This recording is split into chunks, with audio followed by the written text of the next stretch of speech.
Let's say good evening, everyone, the gallery, large gallery tonight, and also let's say good evening to our council for tonight. Today is Monday, April the 6th, 2026. We are here live for our work session for the month of April, and we are here in the Honorable Mary Jo Haywood Council Chamber here at City Hall. I'd like to welcome all of you all here tonight. We're going to go ahead and get started with our agenda for tonight. At this time, I would like to get an approval of our agenda. But first of all, I would like to amend our agenda and add two action items for tonight. And going to be the first discussion item, which is the proclamation of Child Abuse Prevention Month, and an additional proclamation, which is autism for the month of April as well. Could I get a motion to amend that? I would like to also add something to the agenda, please. Okay. It is a discussion of, and I apologize for my late email, but discussion of a section 311 prohibited in all residential districts, part of the municipal code. And it would just be a discussion on that this evening. In regard to semis parked in the city limits. Any other items? Sorry, could you back up with the first amendment? The discussion item, proclamation, Child Abuse Prevention Month. And I'm going to add the autism proclamation. So you're adding one, because the child abuse prevention is already. I'm adding it as an action item. Oh, Yeah, discussion item to an action item. So there's gonna be two action items on tonight's agenda, No, it'll be a total of three three. action items. The one on your agenda, I see, community development block grant contract with Stillwater Engineering and Sunbelt Consultant.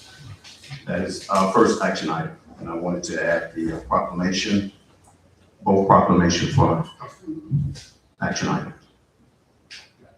Okay. All right. Any other discussion on that?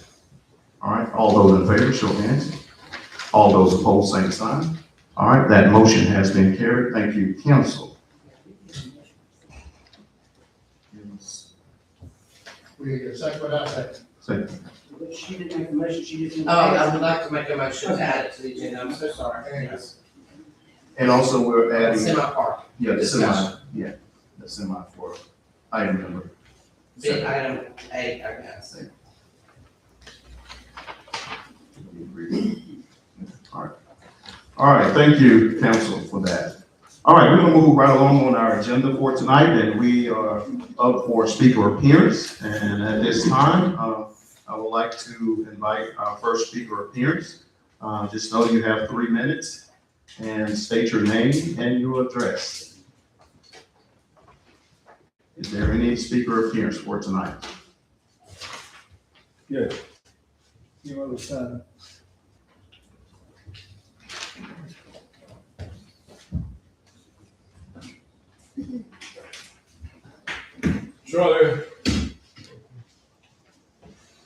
Charlie Dixon, 6879 Old Georgia Highway 3, Camilla, Georgia 31730.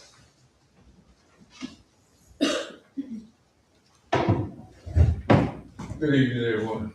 Good evening. I'd like to thank y'all for the progress that this city is making. Although everyone's not for that progress, we thank you for those that voted in favor of that gym over there and the Boston Girls Club resource building. That was a great achievement for this city. to continue to make it a visionary city. We thank y'all for y'all support. And we pray to God that the rest of us get on board and lay certain things aside so we can get this thing moving and keep this city a visionary city. And also, I'd like to speak on behalf of the senior citizens.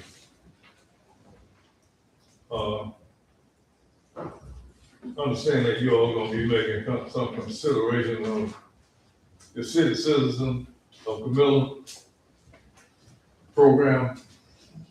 And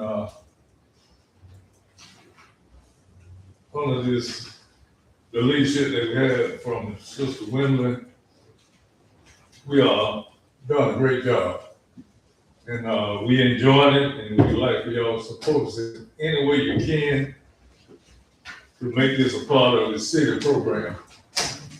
Because the senior citizens have built the bridges and the road that you all are walking on now. We make a sacrifice for you all to enjoy what you all enjoy. And I pray to God that you all would consider it deeply with love and support and recognition of the senior citizen in Camilla, regardless of race, color, creed, or nationality. This gonna be for everybody. And I appreciate y'all's support, taking in deep consideration, say a little prayer, ask God for guidance, and just make sure that you listen to the right spirit. Because we are kind of divided on this council now. Divided in several ways. We need to come back with a little love and consideration for everybody. You know, forget about what all those people up there did and could have did. Let's just do the right thing. Let's do the right thing for a while.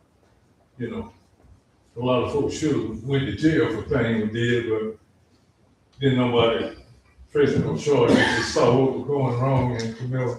Nobody pressed no charges. And it is time for a change. Let's support us in all ways that you can. I really appreciate it. Take care. God bless. All right, thank you, Mr. Dixon. Is there any other speaker appearance for tonight? Good evening. I'm Scarlett, Ripley, District 1. I live at 504 North Butler Street, Camilla. And I am the CEO, Executive Director of Southwest Florida Moving Forward Incorporated, a nonprofit organization here in Camilla, Georgia. And I'm standing here to advocate on behalf of the senior citizens in Camilla because for the last year, I've had a senior citizens program that the city first started back in 2025. And as you can see in the gallery, this is not quite half of us. We are about 50 plus strong, and we have been going every month for the last year. We do outings, we have meetings, we fellowship with other elderly affairs programs around Southwest Georgia and North Florida. As a matter of fact, North Florida has invited us back to fellowship with them next month. Actually, the sheriff called me himself to invite these senior citizens back because they enjoyed them so much on last year. So I'm here advocating on behalf of them to ask the city of Camilla if you all would still consider partnering with us and helping keep this program going. It's open to everyone in the city of Camilla. It's not about race. It's not about nationality. I don't care who you are. If you are 60 and older, you are free to join. And they have been coming and they've been coming strong. And we're going to continue to grow and we're going to continue to go. And we thank you in advance. Man. Thank you for that. Any other speaker appearance at this time?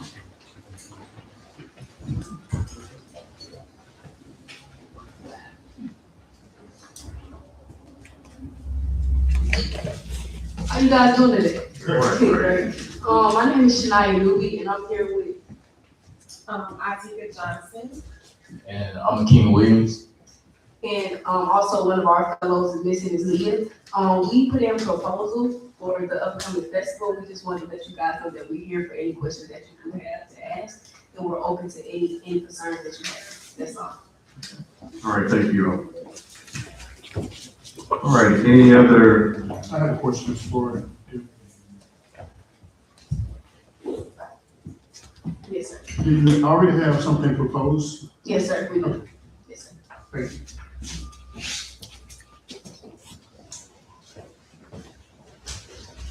Hello, my name is Chanel Jackson, and I'm here to let you know that I did put in a proposal for the June team. And my proposal was Roots and Rhythm. And if you have any questions about the idea of the festival and the concept and the installations, I am here for any questions. Feel free to ask.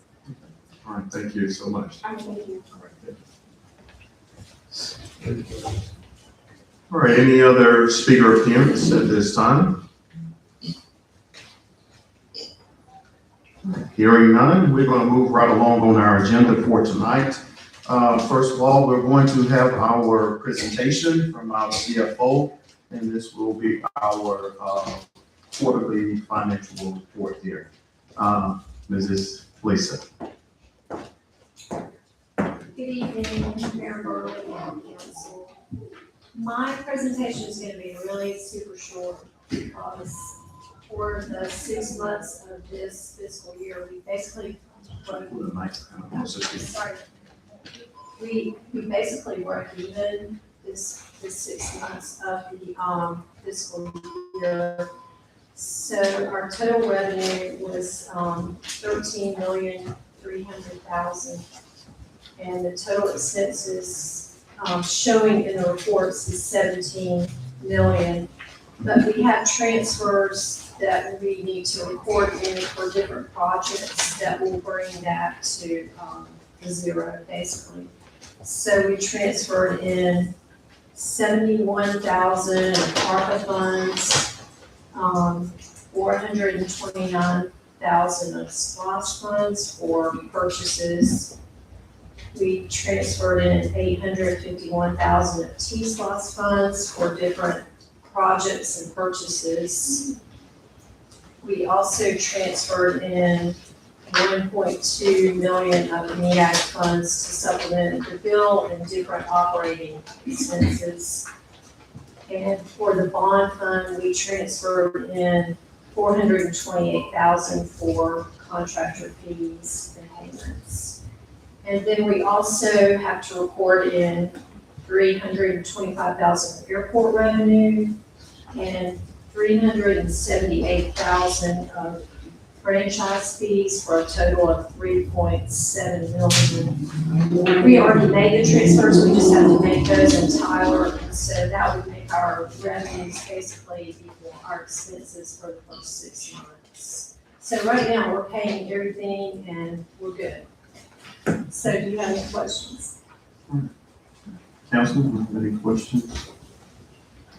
So that's not the document that we were emailed, the one that's, Yes, and there's a summary page that I think is a separate attachment, just a one pager, and it kind of summarizes what I just said.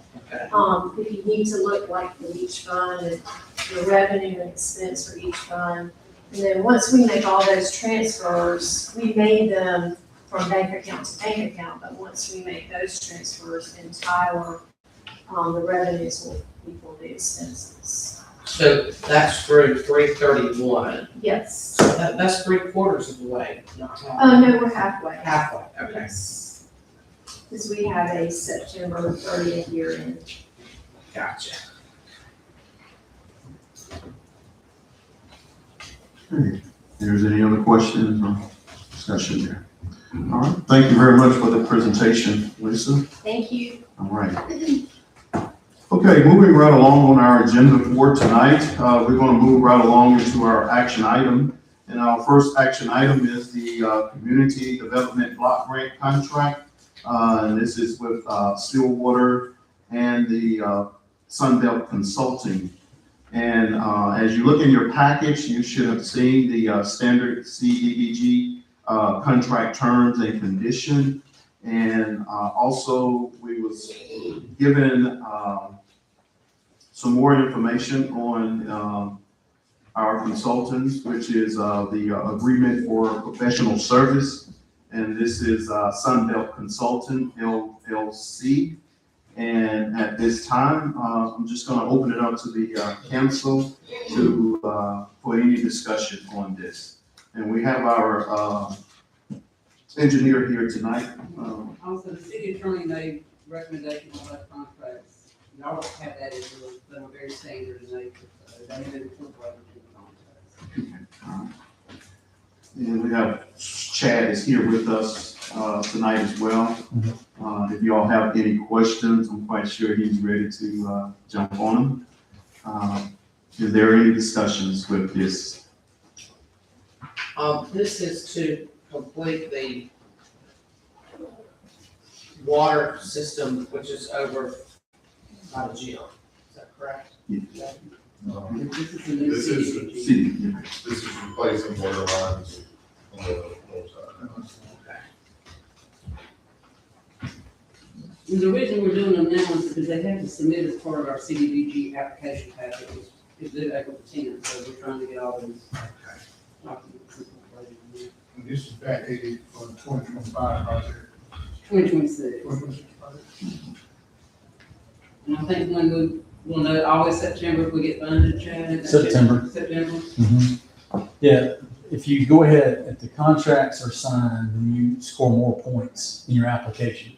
So the goal is to have that taken care of on the grant administration. Sorry. Yeah. Yeah, I apologize. Good evening. What you're trying to do is score as high as you can on your application. So the agreements that are in front of you are from the grant administrator and from the engineer. If those are agreed upon ahead of time, then it looks like you're moving the project forward quicker. So all you're trying to do is show that. This is a very standard form. We don't get paid anything if we don't get the grants, and if we don't get any of that. So don't be concerned about signing that if we don't receive the funds. There are conditions in there that say that. We're just trying to score as many points as we can. Is your belief that we have a strong application? I think it's super strong. Super strong? Yes, sir. One of those things that make us super strong, I think you will agree with me, is that we're playing first six. Yeah, Plan First helps. It also helps that the area that we've selected is very dense. Demographics work good in that area as well. There's over 300 residents that are in that area. So you take the dollar amount, $1 million, and divide it by 300 residents, with 3 people on each resident, that's a lot of people that you're helping out with a dollar amount. And that's what really, really goes a long way when they start reviewing the application. And you reference to that $1 million, what do you reference, we get that $1 million? That's how much the grant award is.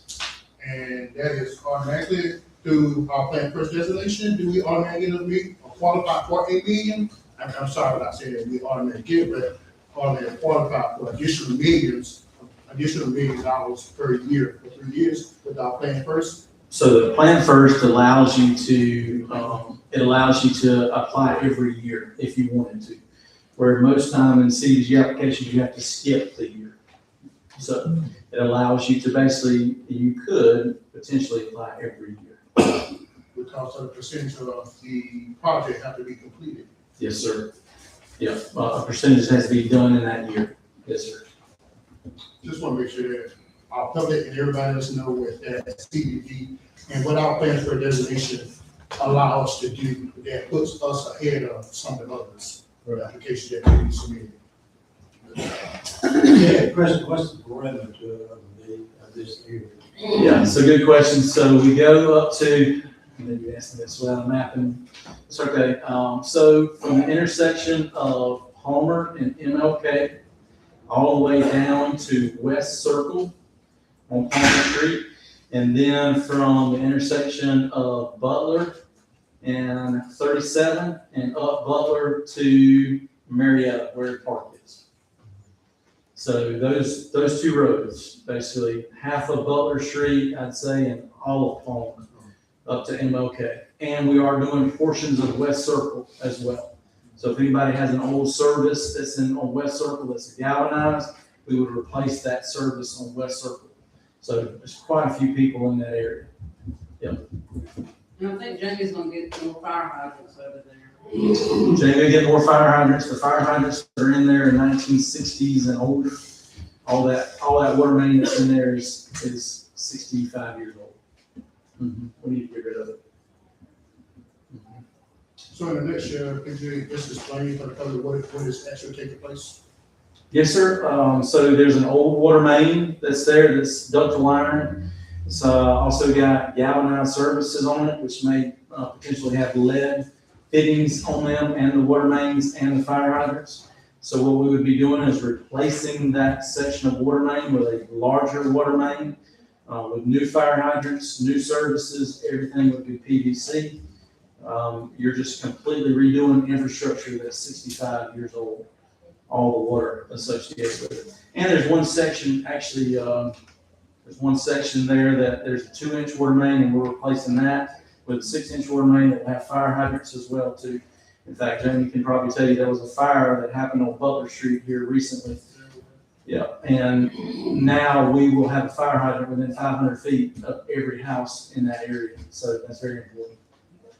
So all in all, just improving upon the quality of life for the citizen. So if I'm not mistaken, and I'll defer to look on this, I think we're gonna do some paving over there in that area as well. As far as the Albig and RLRA, grant, which Yeah, we can leverage. That's right. As well, right? That's right. Yes, sir. Yeah, it's just gonna change our fire rating and You know, it'll help out because of the size of the main and then because of the closeness of the fire hydrants to homes. So I'll make sure that Jamie knows that, and, you know, I will make sure, when I say Jamie, your fire chief will know that, so that, we can try to do everything we can to get your ISO rating down as good as we can. Yes, good point. what's the projected life of the PVC underground? 50 to 60 years, another 50 to 60. Great. Thank you for that update there. Yeah, thank All you. right, thank Yeah, you. thank you. Okay, council, at this time, could we get a motion to approve the, community development block grant contract with Stillwater and Sunbelt as our consultant LLC? Motion to approve. Second. All right. It has been motioned and second. Any other discussion? All right, hearing none. All those in favor, show of hands. All those opposed, same sign. All right, that motion has been carried. Thank you, council. All right, our next action item is going to be is the proclamation of Child Abuse Prevention Month.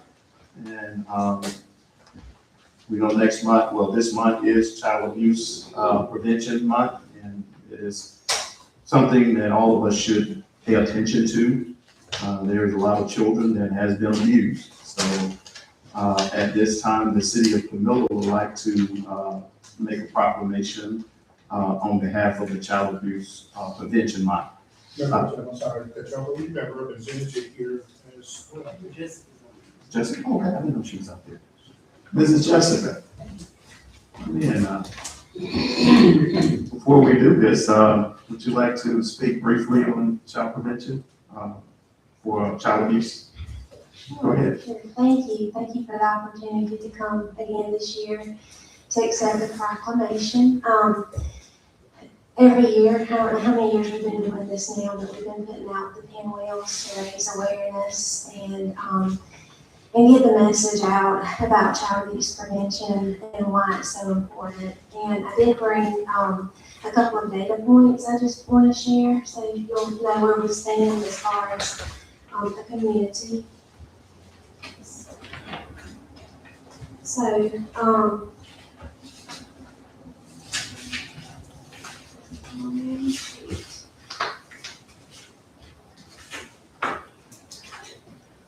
okay. So in 2023, we had 5.3% of children with a substantiated incident of abuse and or neglect. And that the number was 25 children, and that's per 1,000. And so how that compared to the state rate was at that time, the state rate was 4.5%. In 2024, our rate went down to 5.0. So still more than what we want, but at least it did come down a little bit. But yeah, and I will put a plug in for our Department of Family and Children Services. They do a lot of good work, and there is a shortage of foster homes, and I would urge all of you to reach out and speak to a DFACS representative about that, but they are actively recruiting, and have reported out to us that there's a lot of children having to be placed outside of our community because of that. So, very, very important to raise awareness for all of them. Thank you, Jessica, for that update there. Thank you for everything that you do. We appreciate you so much. And council, at this time, could I get a motion to have this proclamation done on behalf of the city of Camilla? A motion to approve? Second. All right, it has been motion and second. All those in favor, show of hands. All those opposed, same sign. All right, that motion has been passed. And appreciate your counsel, but for the record, I would like to go ahead and read the proclamation into the minutes for tonight. It says, Proclamation, City of Camilla. Whereas children are vital to our state's future success, prosperity, and quality of life, as well as being our most vulnerable assets, and whereas all children deserve to have a safe, stable, nurturing home and the community they need to foster their healthy growth and development. And whereas child abuse and neglect is a community responsibility, affecting both the current and future quality of life of the community. And whereas communities that provide parents with the social support, knowledge of parenting, and the child development, and create resources that need to cope with stress and nurture their children, ensure all children grow to their full potential. And whereas effective child abuse prevention strategies succeed because of partnership created among civic, human services agency, school, faith community, health care providers, civic organization, law enforcement agency, and business community. Now, therefore, the Mayor Pro Tem and City of Camilla, Georgia, do hereby proclaim April 2026 as Child Abuse Prevention Month in the City of Camilla, and called upon all citizens, community agency, faith group, medical facility, elected leaders, and businesses to increase their participation in our effort to support families, thereby preventing child abuse and strengthening the community in which we live. In witness whereof, I hereunto set my hand on and cause the seal of the City of Camilla, Georgia, to affix this 6th day of April in the year of our Lord, 2026. Dwayne Burley, Mayor Pro Tem, City of Camilla, Cheryl Ford, Clerk. And we will get this and present this to you as well. And thank you, Council, for that. And I did bring a gift for all of you. They're lapel pins, our child abuse prevention. I'll just pass them, and you can all have one. Thanks.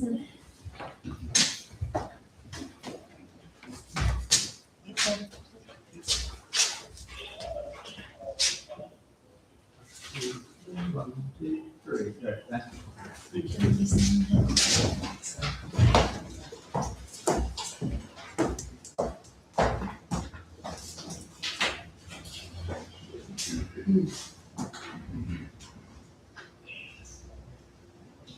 All right, thank you, Council, for that.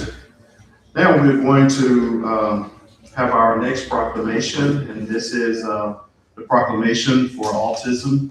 And I know the City of Camilla is a participant of the autism cause here in Camilla. We've been doing it for for about 4 years now. And we just like to present another proclamation for autism for the month of April as well. Could I get a motion to approve the proclamation for Autism Month? Motion to approve. Second. All right, it has been motion and second. All those in favor, show of hands. All those opposed, same sign. Okay. And as I did earlier, I'd like to go ahead and read the proclamation into the minutes for proclamation of the City of Camilla for autism. It says, whereas the City of Camilla, the city, is guided by principles and inclusion in its commitment to help improve the lives of all individuals in the diversity community we serve. And whereas autism impacts people regardless of race, ethnic, and social economic background. And whereas, while conditions characterized with autism may challenge communication, social skills, and behavior, individuals with autism benefit from specialized service and community support to ensure their healthy, safety, and full participation in the community's life. And whereas the city recognized the importance of creating space that, beyond acceptance, provide opportunities for representation, celebration, and the ability to achieve the highest possible quality of life for all autism groups. And whereas in the month of April, we will strive to promote autism awareness, inclusion, and acceptance, and the city is committed to providing equitable access to service, events, and activities that support opportunities for all autism individuals to reach their full potential. And whereas the city is committed to creating a social, cohesive community that value and celebrate autism spectrum disorder community. Now, therefore, the mayor of the city and the city council of the city of Camilla does hereby proclaim the month of April 2026 be designated as Autism Accepted Month in the city of Camilla, and called upon all citizens, community agencies, faith group, medical facility, elected leaders, and business to increase their participation in our effort to support families in autism spectrum disorder community. I witness thereof, whereof I hereunto set my hand and cause the seal of the city of Camilla, Georgia, to affix this 6th day of April in the year of our Lord 2026. Dwayne Burley, Mayor Pro Tem, City of Camilla. Cheryl Ford, City Clerk. Thank you, Council, for that. And now, at this time, we're going to move right along on our agenda for tonight. And we're going to go into our discussion items. And our first discussion item is going to be the Camilla Mitchell County Airport. And as you look in your package, we have Mr. Chris Johnson that is going to be sharing some points with us today from Pastoral Associate. And we're going to be dealing with the contract agreements for the wildlife perimeter and fencing that we've been talking about, and also the consulting and also the plan layout. So at this time, we're going to turn it over to Mr. Chris, and we get Logan on there with him as well. So we're going to let you all guys go ahead and entertain for us at this time. Good evening, Mr. Mayor and Council. Thank you for allowing us here to speak with you today. As mentioned, I'm Logan Smith. I'm with Pastoral Associates. We're your airport consultant for the Camilla Mitchell County Airport. We have 2 projects to discuss with you today. The first being the wildlife perimeter fencing. This project was presented to Council for construction at the last meeting a month ago, and this is Password's construction-based services that coincides with that project. At the time, the last meeting, we did not yet have GDOT approval on our scope of services. This is the time we've obtained approval and are here to present that to you today and answer any questions you have. So this scope of work encompasses construction administration, part-time construction observation, services throughout the duration of the project, sort of making it a little easier on the city to administer the project and ensure everything goes off and all construction conforms to plans and specifications. So I believe you have in your packets a copy of our work order and the various exhibits that go along with that, the scope and fee documents. So if you have any questions on those or would like me to elaborate any further, I certainly can answer those or talk to you some more about that. Okay. All right, council, as was stated earlier, we did have all of the information in our package for review. And if you all don't have any other questions, So Logan, can we get Chris to speak on the airport layout plan so they can consider going ahead and approving that as part of approving your consulting services on the perimeter fence zone? Absolutely, and for council's benefit, both these projects will be eligible for grant funding assistance from GDOT aviation programs. The two projects are kind of going hand in hand because they are both on the same grant. So when you receive that from GDOT, you'll see both costs associated with those projects broken down on that grant. So with me here today is Chris Johnson. He's our senior planner and project manager, and I'll allow him to give a little update and background on ALP update project. Certainly. Thank you. Can you guys hear me loud and clear? yes, we hear you, Chris. Awesome. Okay. First and foremost, just like Logan said, I just want to thank you all for giving me a chance to talk about the upcoming ALP project. Pretty much an ALP or airport layout plan project is a long-term planning study that will consist of two deliverables, one being a large drawing set and the other being the full narrative report. The purpose of the ALP is to first identify the existing facilities at Camilla Mitchell County Airport. And then with that, we're able to understand which of these facilities are not to current FAA standards, which is not at all atypical when I say that. Sometimes people say, well, our airport is not the standards. That's not the case. Typically, ALPs are updated every 10 years. Previous ALP for Camilla Mitchell County Airport was originally completed in 2005. But since then, they've had minor changes to the ALPs for specific projects where grant funding, where the airport needed to be eligible for grant funding. So the last update occurred in 2022. And with there being at least 5 minor updates, that usually means that it's time for a full ALP and narrative report update. So that's what we're planning on doing here. Really, at the very end, our goal is for the ALP as well as the narrative report to be really a roadmap for you all to understand the types of development that could occur at the airport over the next 5, 10, or 20 years. So we just wanted to mention, the purpose here of the ALP. And with that, I'll just open up to see if you guys had any specific questions. And as Logan said, I believe you all have the work order for that ALP as well. That will give a little bit more detail than what I'm currently giving here. But again, I'm available here for questions if you guys have any. Okay, thank you, Chris. Is there any You're questions? very welcome. Is there any questions for Chris? Okay. So Chris, it's not, hey, Cheryl, I was talking to Hi, Cheryl. I was talking to either you or Logan, and one of you told me that does GDOT expect this to be updated? Is the funding contingent upon a current ALP? It is, and the minor changes that I spoke to, those are more like emergency changes. I believe GDOT calls them more like emergency red line changes. And that's when, as Logan said, in order to be eligible for grant funding, that project has to be shown on the ALP drawing itself.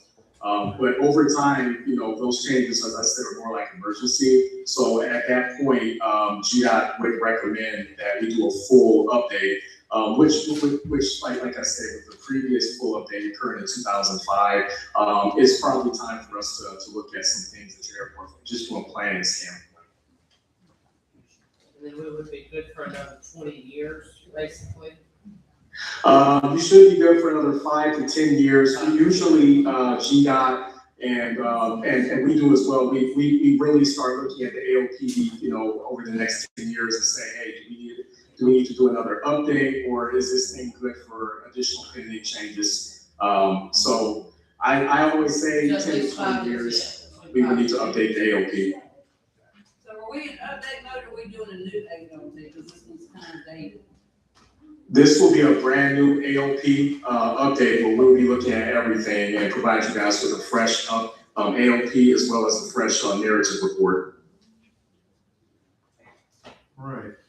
So for clarity, can you kind of go into the pricing? I don't know if you got this sheet, I don't know if you copied on your Logan's got it, I know, where, GDOT has gave us, I'm assuming at this point that it's the final numbers on there, what our share would be for these two agreements. It looks like 103,580 plus another 600 for both the perimeter fencing and the ALP with the city hall. You got that on Logan's got it. Yes, Cheryl, I've got a copy of Ronnie's email with the funding breakdown. You are correct, so his initial estimate of 103,580 plus the $600 that he had omitted the first time that we calculated in, that was an error, but brings you to 104,180, I believe. And that would actually include also the construction funds for the fencing project that were voted on at the last meeting as well. So that 104 number that Ronnie had provided, that is the total city share for the match of the grant funds for the construction of the fencing, Pass Rose professional services during construction for the fencing, and Pass Rose planning services for the ALP update project. And just as a reminder, when the T-SPOS got approved recently, there was $600,000 out there for airport construction and renovation, so I think probably some of that funding will be available to help absorb some of this money. I definitely think one is the way to go. The difference is about $241,000 and $100,000 of that's covered with the grant. So, basically we're getting double our money. Yeah, and factor in as well the share of construction that's covered by the grant as well. That's I don't have that number handy, but upwards of $900,000, I believe, is the total contract amount for that. Out of these two projects, the city share for the fence and construction phase services is 5% of the $116,400 and 10% of the ALP project total costs of the $240,885. So that's sort of how it breaks down. There's different types of projects and different funding eligibilities. In this case, the fencing professional services are 5% local match, and ALP planning services are 10% local match. All right. Thank you, Logan. Thank you for that. Any other discussion, any other questions? Thanks, Logan. Okay. At this time, hearing the reports and everything, could I get at least 3 council members who'd like to move this as an action item for our meeting for Monday? All right. Thank you very much. And thank you, Chris, and thank you, Logan, for that. We're going to move Thank forward. you. Thank you. Yeah. Sure thing. We appreciate the continued opportunity to do business with the city and are excited about these new projects and the future of the airport. So, Thank you. sure thing. All right, we're going to move right along on our agenda for tonight. We're going to go to discussion item number 3. And as you looked in your package already, you see the bid award for the baseball field storm drainage. And we noticed that York and Associates have put their bid in there. So I hope that each one of you all got a chance to look at the bidding. Is there any discussion on that?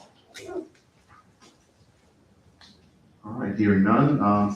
Could I at least get 3 council members like to move this as an action item on Monday night's meeting? All right. Thank you, council. All right, our next agenda item is agenda item number 4, and this is our MEAG Power year-end settlement designation. And hope that you all got a chance to look at this. And this is something that we customarily do every year. When we get our refund, we always, in the past, have transferred it into our flex operating account. And this year's end of the year settlement that we received back is $499,031.02. And that right there is a refund back to the city of Camilla. So at this time, could I get at least 3 council members who would like to see this on the agenda for Monday night so that we can. I have First a of all, question before. Okay, go ahead. So where is the settlement going? If we're just crediting to or there's an A and a B, are we gonna decide that next Monday night, or? Yes. Normally, if you looked at your package, they gave us 2024 end of the year Right. settlement, and we saw where that 941 went into A deposit, the municipal competitive trust. Right. And there was a flexible operational account. And this was- So we would go A number 1. Yes, A number 1. Okay. Okay, good.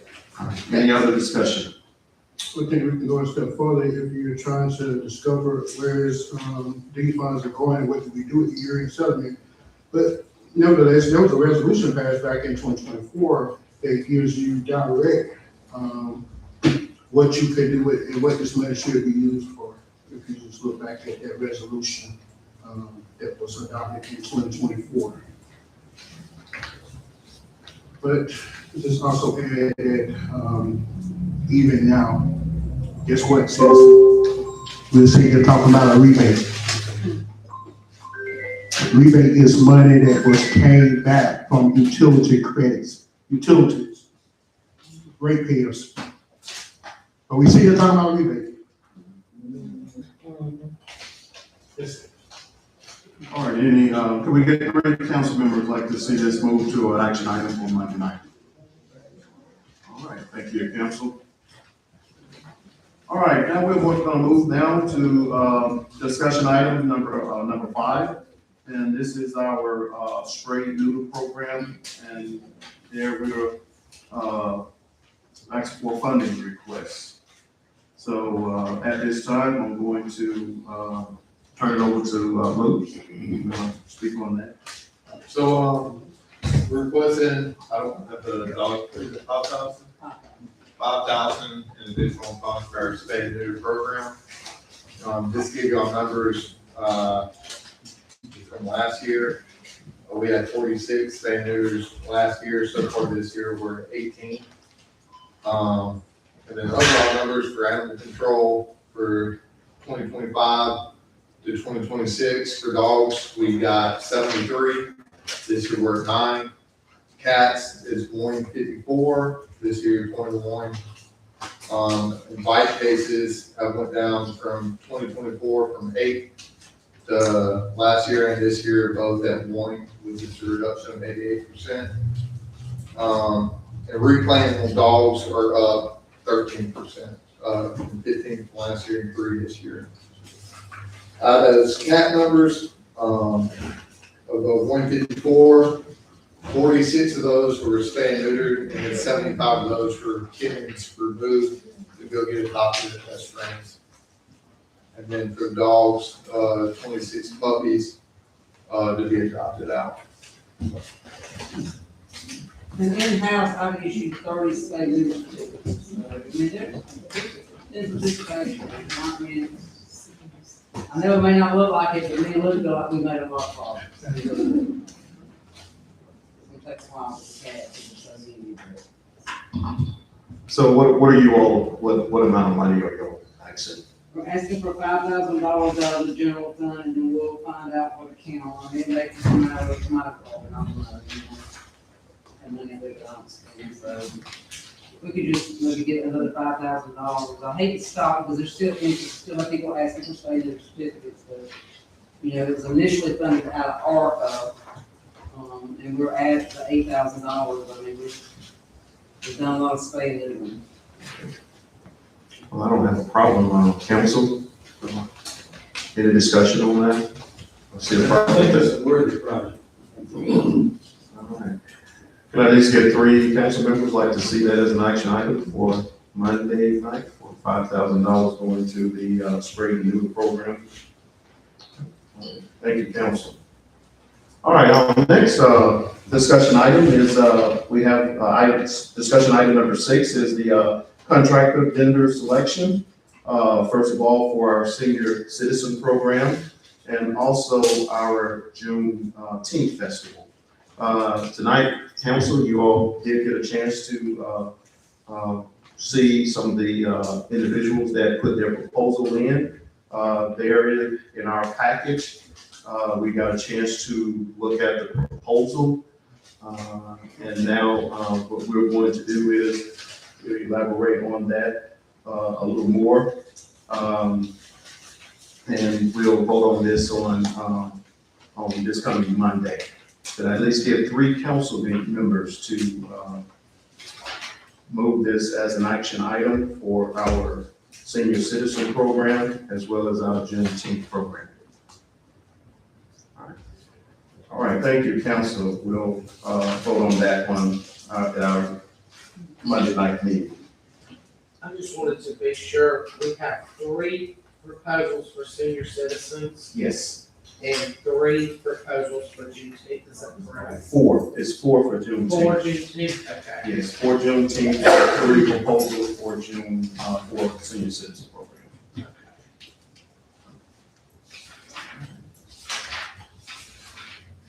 Would you like to share that? Yes. Good. yeah, I'm good. Okay, I found it. I was just reviewing the selection process with city manager. And we'll look back at the information on how contractors are going to be selected for each program. So that's just one thing. I think it's very clear to how those selections is gonna be done as well. Even in our charter already outlines the way some things is gonna take place, and there are some specific things in our charter that has to take place before we even start having conversations on this particular item. So I hope that we are already putting those particular conversation into about our charter that outlines those things that's stated already. With those names that have been those proposals that have been brought to the table.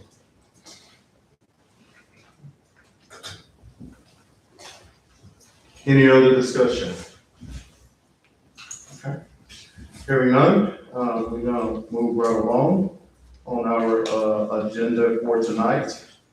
And we're going to look at the application, alcohol application for beer and wine for on premises and also consumption at one of our local vending restaurant here, the Pickle Patch Deli and Grill and Bar, which is 54 West Broad at Broad Street.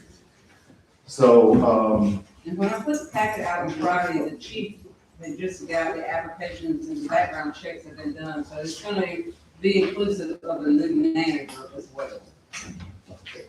So you got on premises beer, wine, and new manager for approval. No, ma'am, No, no, same manager. she put new manager on here, okay. That will mark that, but, no, same manager. Okay, okay, so we just want beer, wine on premises? Yes, ma'am. Okay.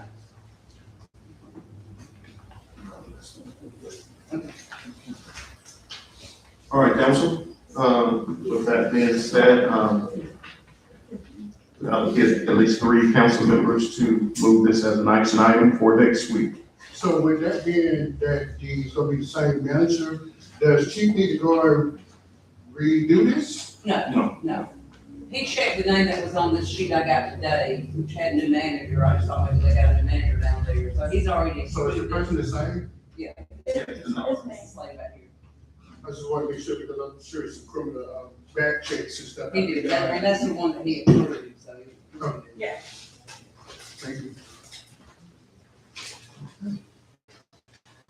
Thank you, council. Thank you very much. All righty, this now will conclude our discussion items for tonight. I forgot about you. Go ahead. We have a wonderful ordinance, I sent each of you a copy of it, that Ms. Tekla has made, which clearly states that you may not park a semi in the city of Thompsonville.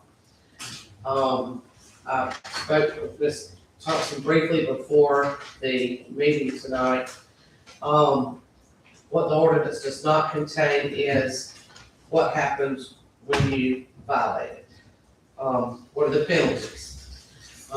She sent me another example of an ordinance that it's pretty clear, if you break this, then you have $1,000 fine. This one is, in my opinion, was not quite so clear. Ms. Thompson, after discussing it, she seems to think it may need to go to the planning commission first, and then come back to us for adoption, is that? Yeah, and that's only if you're gonna amend the ordinance. So once you all have a discussion, if you want to amend it to place different verbiage in that ordinance, then it has to go to the planning commission and that. That issue is, there are people who are violating the ordinance, clearly violating the ordinance. They're parking the semi at the house, and they're not supposed to. Multiple times, so I didn't know how you all felt about that, but this person has been, so we'll say, anyway, they're breaking the ordinance. What happens now? Don't know if anybody had any suggestions. So I had a conversation after I talked to After you. we talked, And so the chief is going to check in with, Judge Williams to see what his discretionary, what he could do outside of our ordinance. So I was gonna know that, I think he said he could talk to him Monday. On Monday, we should know what Judge Williams can do outside of our ordinance as far as, you know, what happens when you violate this particular ordinance. So I don't know if that's gonna be there, I don't know. Once I know that, I guess you would know what they need to do. Yeah, I mean, what's within his discretionary. These individuals, the individuals that are violating the ordinance, they could be taken. so if they receive a ticket, is there a fine schedule or something like that? Not for that specific violation. With code enforcement. So if code enforcement cites them, Well, code enforcement won't be able to decide, and I've got. Yeah. He doesn't have that authority, so it will be the police department citing. We're just gonna get some clarity on what the penalty would be for violating that section of the code. from Judge Williams. Okay. Cheryl, when we passed this way back, I was under, I think we all were at that time, that whatever the law prescribes as far as violating that applied to this, issue, whatever that was. Well, whatever that was, it was unclear to me, the chief, because we both looked at it, what is the penalty for violating it? Right. So that's. And if you look at it, it's clear that it is clearly a violation, but what happens next is not. Well, actually, I was I was saying gonna say, that, I will say this, I have to have time to research it, so I can, but if you violate any portion of this ordinance, there should be some type of monetary. there's got to be something that's already in the law that blanket said. So just because it doesn't say it right underneath that section, if you violate any part of this ordinance, That's right. you can still be cited. Also, if Judge Williams looks into it, perhaps stop, we could check it and see if we've got So something there that would be something there as well. we could blanket under that. There is something there for that. Yeah, so I mean, there is, Get some nuisance. yeah, there might be like there should be a blanket, set of penalties for the entire ordinance, and then some specific places in the ordinance might actually outline what Right. the penalty for that one ordinance is. But right now, it doesn't say it's not that you can't enforce something. You can't enforce it and or cite people under it. It's the ordinances and you can be cited correctly. So we got Judge Williams and Ms. Thompson working on it. Thank you, council. I appreciate it. All right, thank you. So as much as there is this conversation around penalties, is there a conversation in which is a resolution and a reason why a person may be parking at their particular home or, in a space that is not provided or prohibited for them to park a vehicle? Have we looked up as leaders of the city, are we providing spaces for them? And that right there is another one of the things, thank you for bringing it out, because at one time we did have a space, but, and someone got that space and they was no longer able to park there. Now, I'm hearing that wherever these guys are parking, the businesses don't want them there, but, they're parking at Jack's, in other words, they have to shop there to be able to stay there. But if they don't, they can't park there. They definitely can't go back out where we were. Some of them are parking out by Walmart out there in the Marvin's Plaza. I heard that somebody told them they can't park there either. But as much property that we do have, we need to get a resolution to this, because I do understand that if you ain't got nowhere to park, I want to park home. That's what they gonna do. So it's good to set a policy and put things in force, but we gotta have some resolution into making this thing happen and making it acceptable for everybody. Because we're responsible for that. If they're gonna park, we can't help what people do. And we just gotta find some ways of trying to make that happen here in the city. I think there is one person on this council that can speak directly to that know where and reason why the space that was provided and for that particular reason, why they sold the property.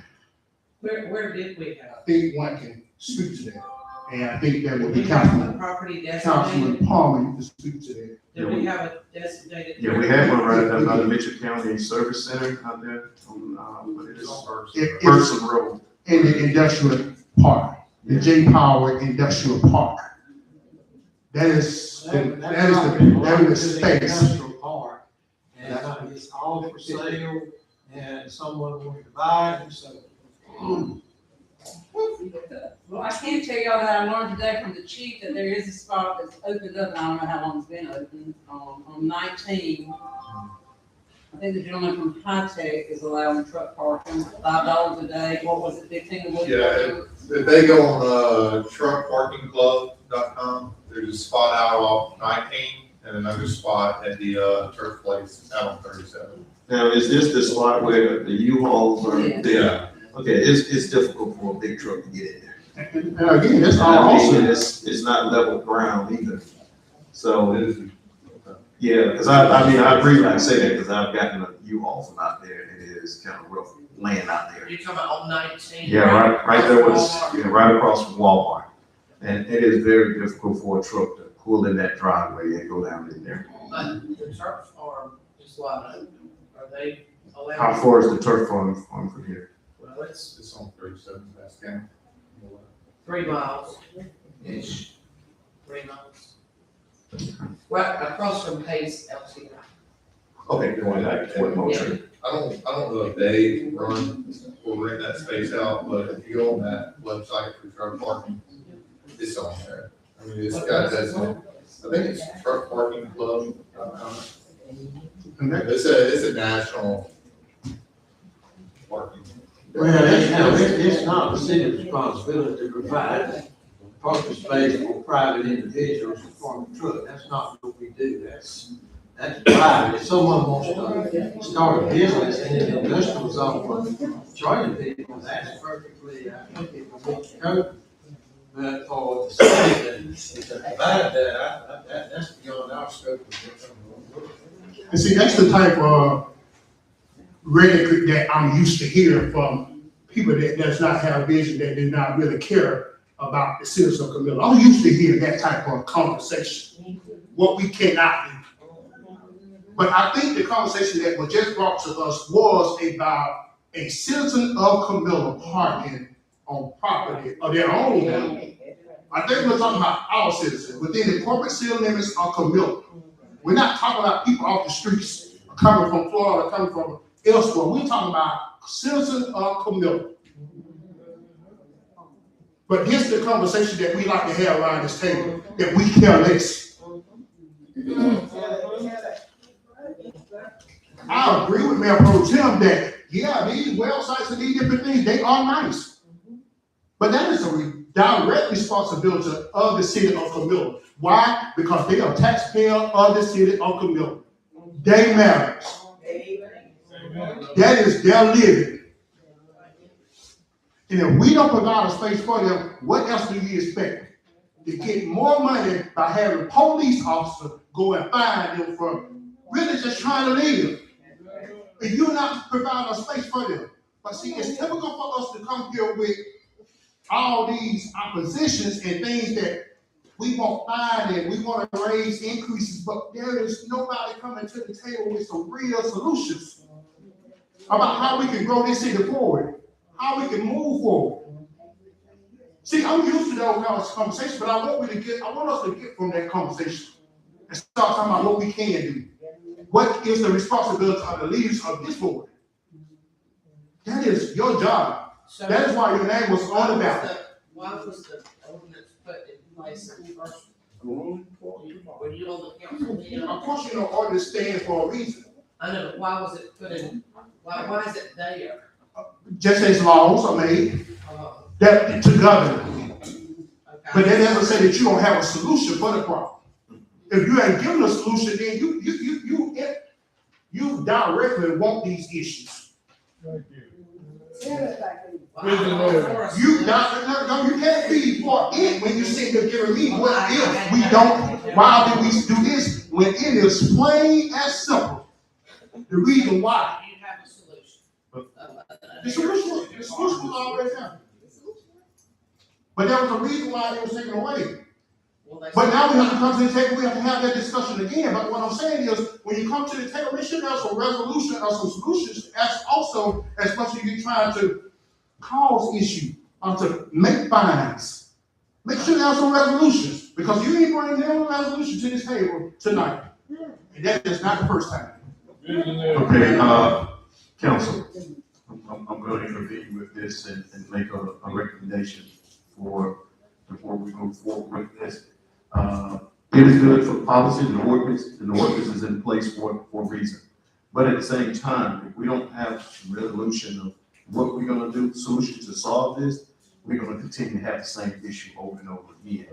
Now, I do understand that people drive trucks for a living, and that's their job. But it is hard to be out there on the road and then you come back and get a fine because you want to come home and lay in your bed. But what I recommend for this council to do is we continue with the policy, see what we can do with the policy. But at the end of the day, we need to look for places where our truckers can be able to park and feel free. And if we're being technical, this is about one person with an issue. That's it. All right. Okay, we're gonna move a little further now at this time on our agenda. Gallery, have some order. We're gonna go ahead with our agenda, and now we're gonna come down to the part of others. We're gonna go around the table. If you have any issues, ideas, we'd like to speak. No, sir. All right. Councilman Pollock, Collins, anything, okay, Councilman Pollock. I just encourage all citizens to stay engaged. Talk with your elected leaders. Be consistent. It is important. And I want you all to know that you all really do matter. Your voices do matter. Your cry, I do hear. And I can put my last dollar on it, that I represent you. Amen. All right, Councilman Palmer, Councilman Palmer, you have anything? Okay. All right. I'm gonna just say this, right? I have a few citizens to come to me about, we have a lot of citizens in this town that are deaf and blind. And I had a citizen to reach out for me in District 2. And also had a citizen to reach out to me in District 1. And they needed some signs out there that's just to show that we got a blind individual in this area. And the way these cars are flying up and down the street is shameful. But we need to be proactive about taking care of our citizens as well. And I asked Luke about it. I know you probably know about it. He got the blind signs up for me in District 1 over on Palmer Street. We have I think he's 30 years old. And also an older gentleman over here by on Perry Street. And I just want to say thank you for being persistent in getting those signs up, and the citizens are very happy that they are there now. Okay.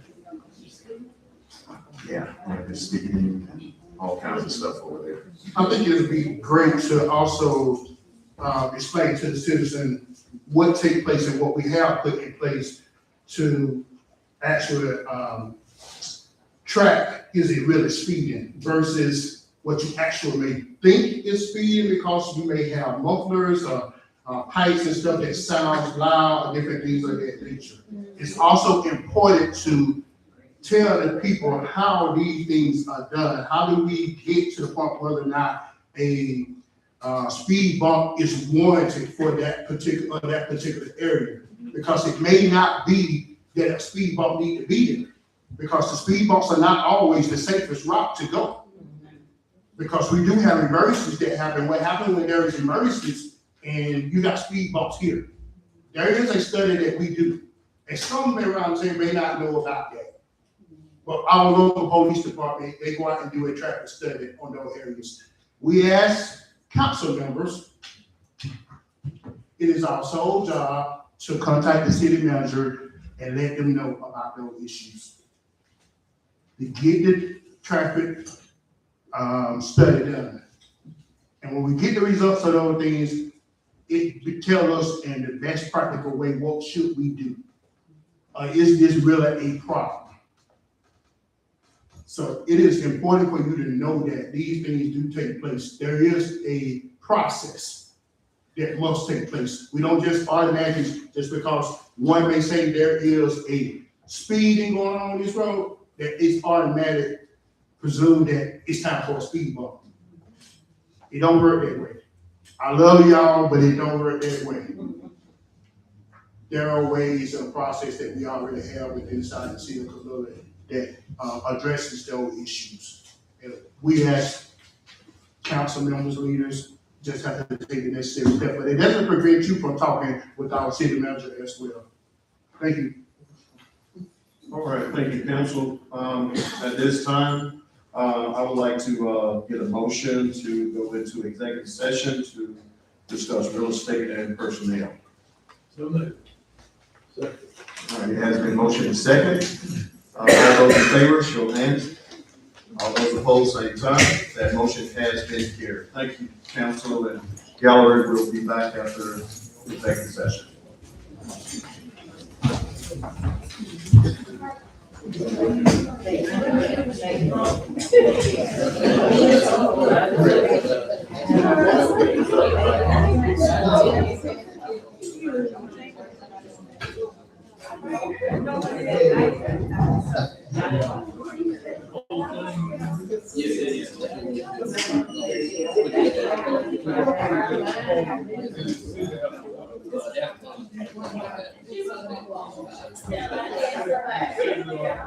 Thank you.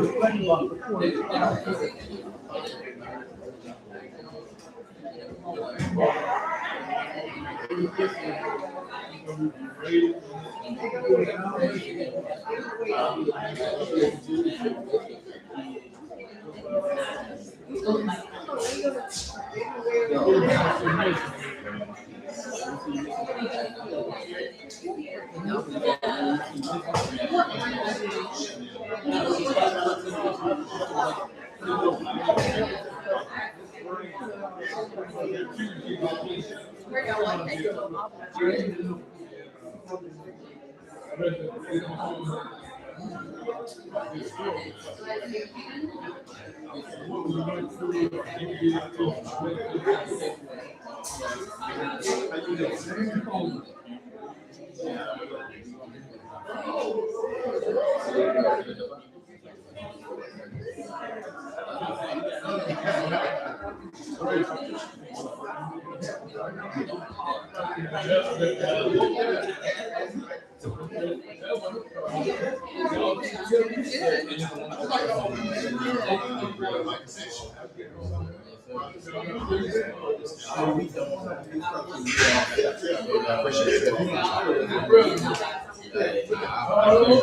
right.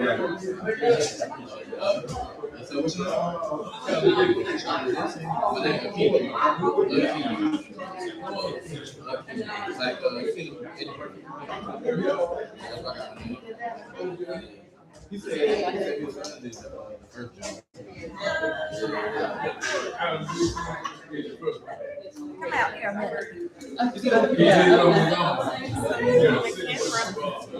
Well, it stays on even when they're in the section.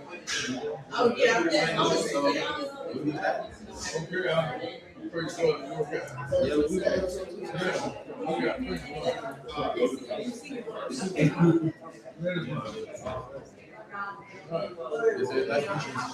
Take care, God bless.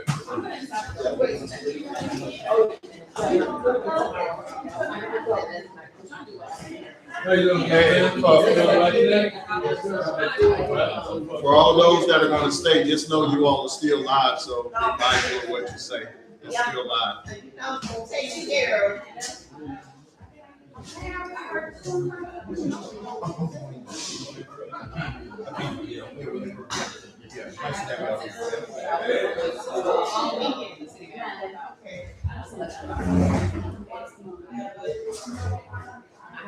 Yeah, usually typically share those. Look at it, goes over it. I'm just gonna talk about it. What you did in ours, ours.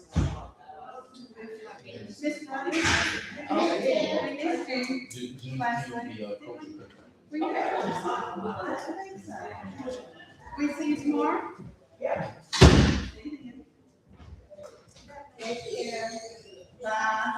You know what, you know what I saw this week?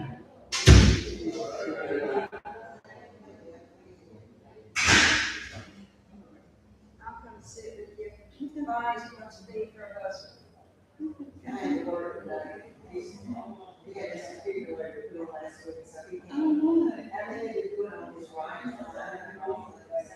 I started over here and the office said, this can't make it perfect. I said, yeah, the early 90s, and I said, well, it's fine, are not strong enough. Oh, wow. But this side, we're really graduating, so. Oh, wow. Yeah, yeah.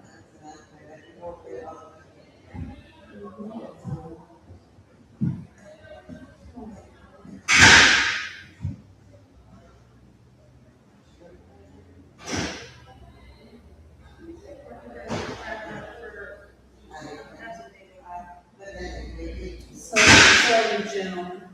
Oh, this is kind of a Is it? Well, that means gentlemen. I want to see somebody today. See, y'all's thing here, I mean, did I have that thing? Yeah, that work, then talking on the phone, or whatever else over there. It was here my 94, my next meeting, I think. I said, outside citizen. Since when did that happen?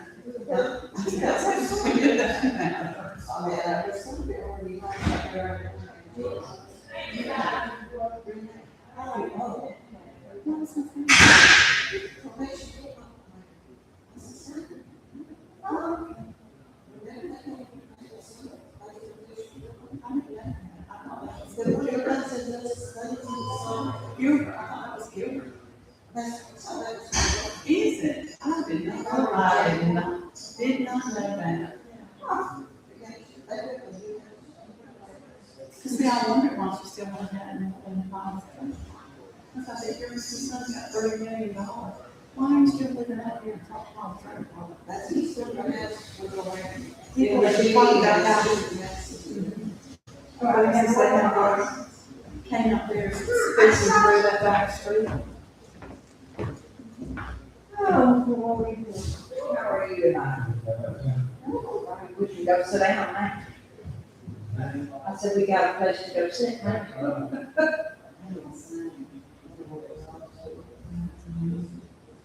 I was trying to get a seat, but it didn't work.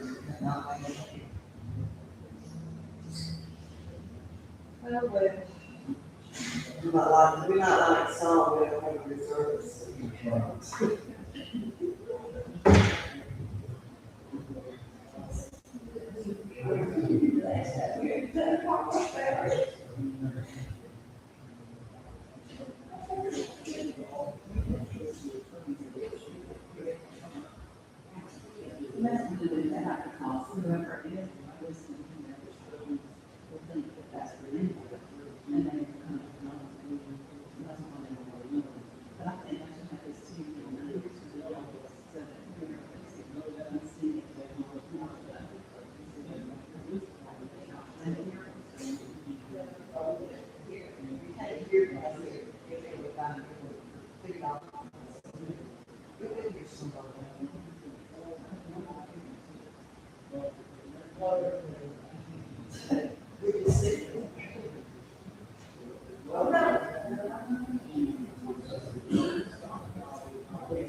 $40,000 a year to do what we do.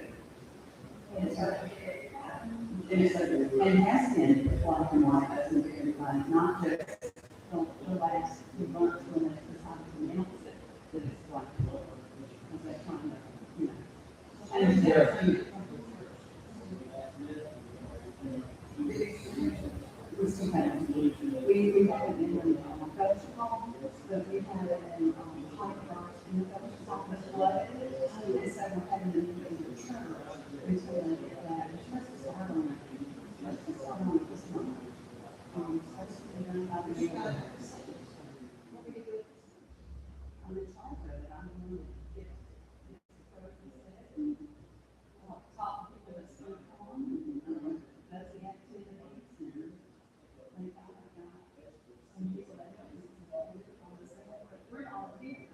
We don't get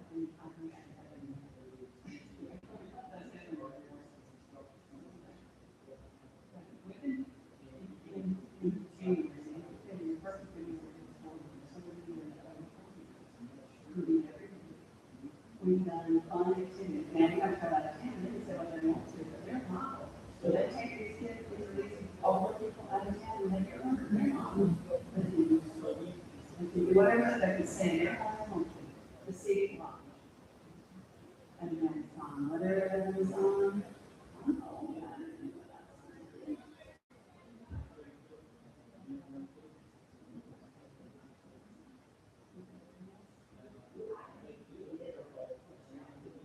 Well, I thought about that tonight.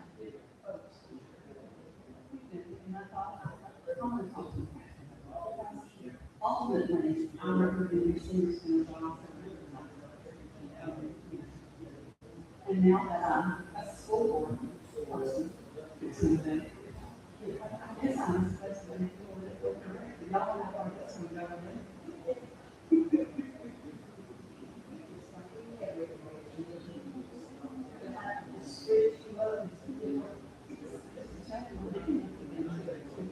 But I think two people, I think they need to play.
I saw, you know, what I'm doing, farms or anything.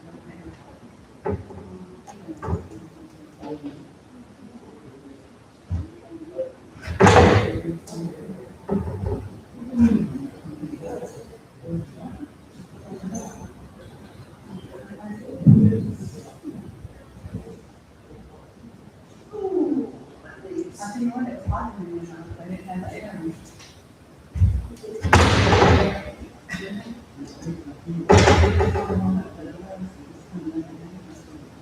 At the air. You want to get food.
your hall, move the tables to the side so they can have things over in the center of the room.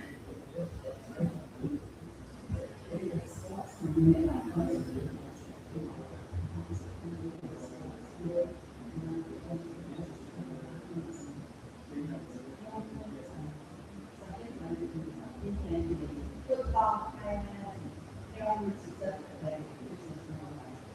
Baseball, and tennis rackets and stuff like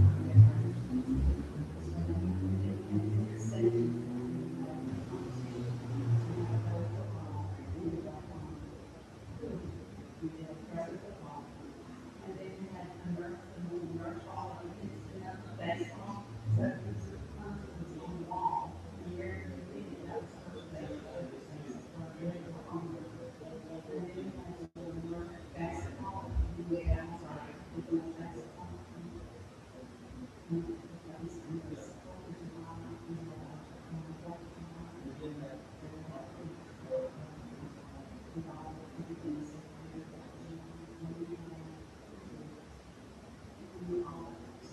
Okay, there you go. There contest. And we had watermelon seeds in contests. That was hilarious. And not everybody. He was right, that some of them did the watermelon seeds spitting contest. All this is inside, we don't do gnats and bugs. And plus, have me exhausted.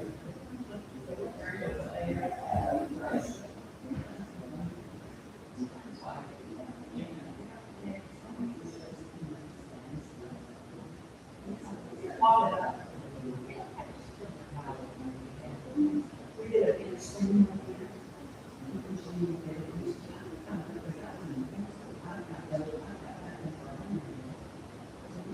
That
was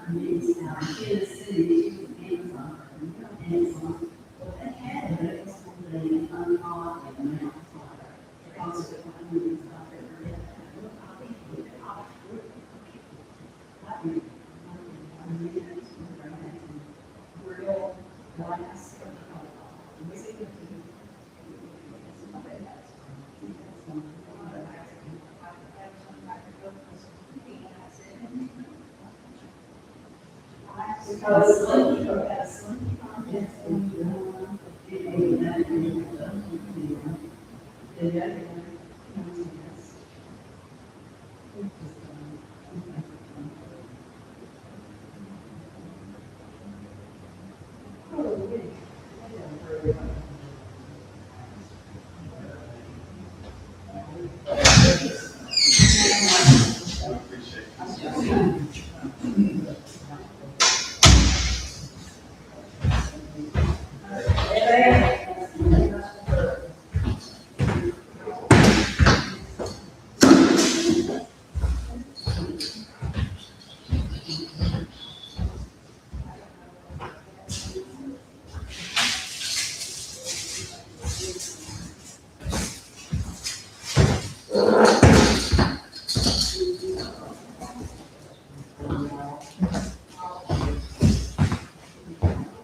they're the first,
got a new bag.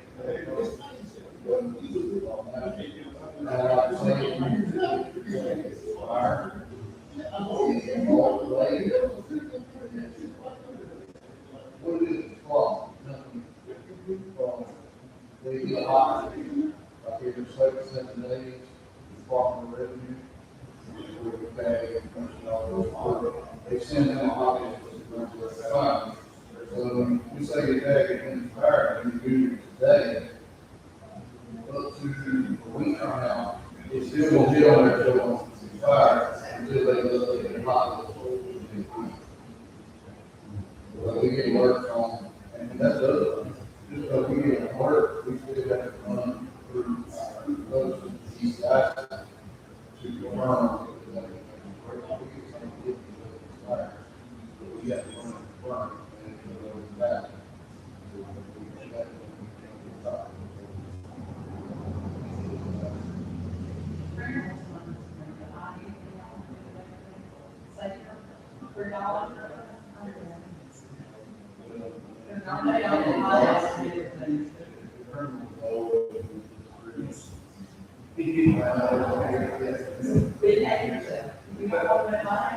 Then I continue to be grandson. If there's ever times that I know that he's fine.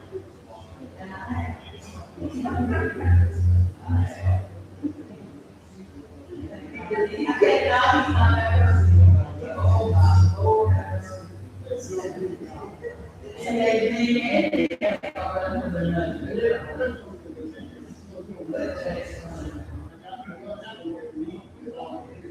what did you do? That.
Oh, why did your dad do that? The best in the afternoon, brought out and said, not to see the bus control.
It is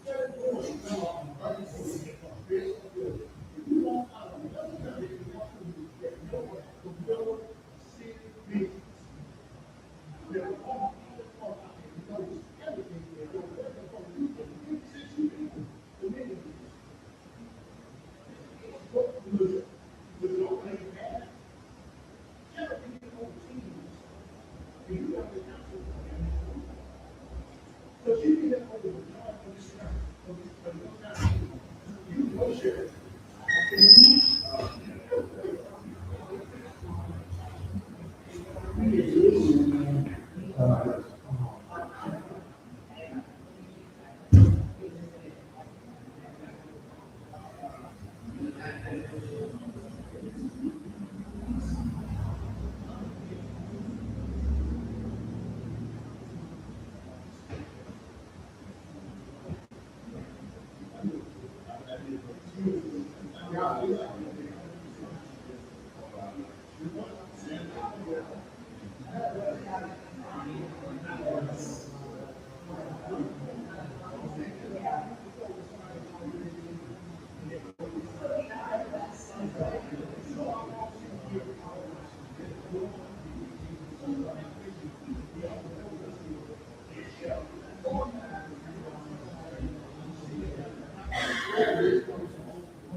You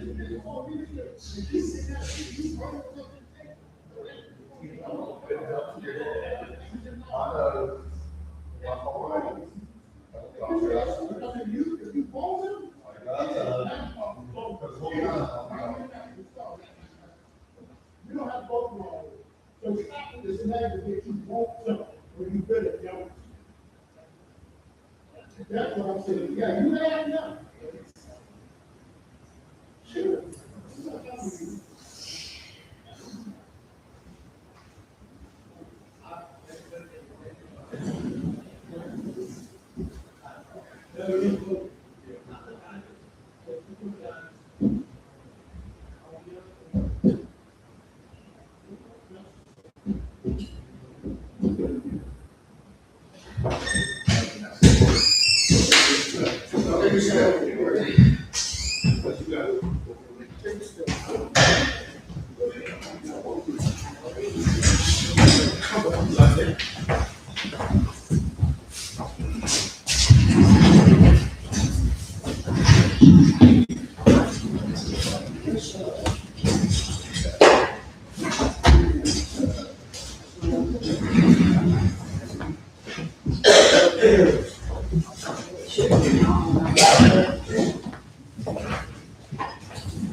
All right, thank you, council. I'd like to get a motion to come back to our regular session. So moved. All right. All those in favor, show of hand. All those opposed, same sign. That motion has been carried.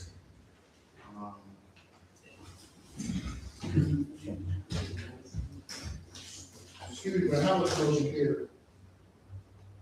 So it's to take 4 further notes. What for? Oh, thank you.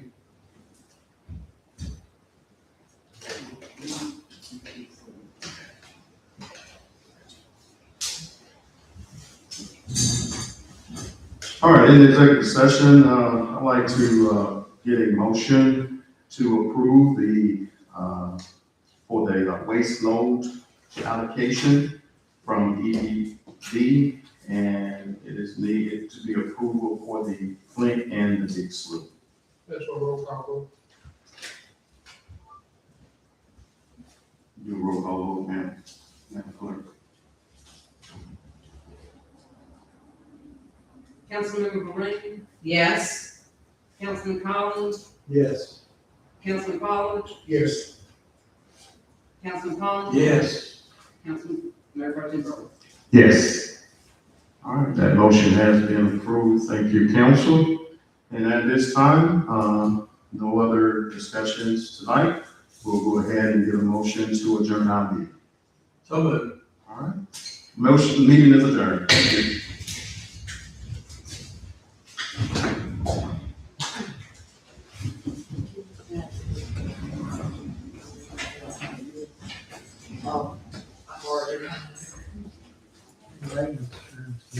Without it. Now the request to determine what it was, the permanent limits for the if you're running to land apply or if you're going to discharge into it. So if they set the limits, and they let us know that, that way we can determine how much. We already,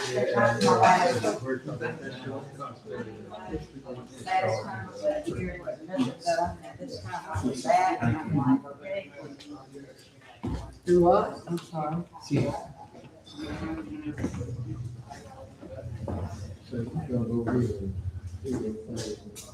know, you.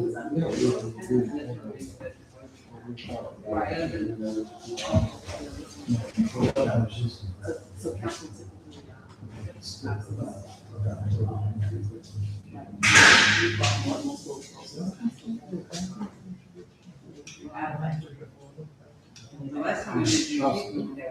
they have to go. They have to go. That's why. Yeah. I'm gonna go to put it over the.